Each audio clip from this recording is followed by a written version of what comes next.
Dugogodišnji problem neadekvatnog odlaganja smeća u samom naseljenom mestu i njegovoj okolini u Dobrincima biće rešen sanacijom divljih deponija. Ovu odluku Dobrinčani pozdravljaju i, kako kažu, konačno će moći slobodno da dišu.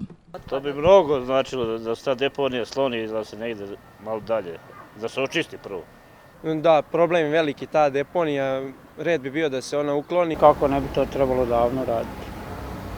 To je ipak u centru sela, tako da puno znači za sve. Neregulisana smetlišta na kojima se otpad odlaže nelegalno predstavljaju divlje deponije. U većini slučajeva divlja smetlišta nalaze se u seoskim sredinama, a sa najvećim rizikom po zdravlje ljudi i životnu sredinu su smetlišta koja se nalaze na udaljenosti manjoj od 100 metara od naseljenog mesta. Niska svest ljudi i nedovoljne kazne rezultat su postajanja svakodnevnog i povećanja svakodnevnih divljih deponija na području naše zemlje. To je veoma štetno, naročito ukoliko je reč o neorganskom otpadu.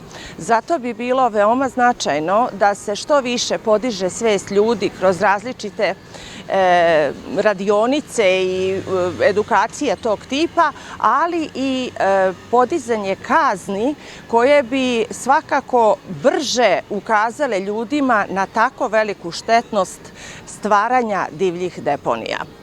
Zatvaranje svih divljih deponija je cilj lokalne vlasti Ruma. Nedavno su nabavljeni i kontejneri za svako selo, za što su sredstva obezbeđena iz opštinske kase.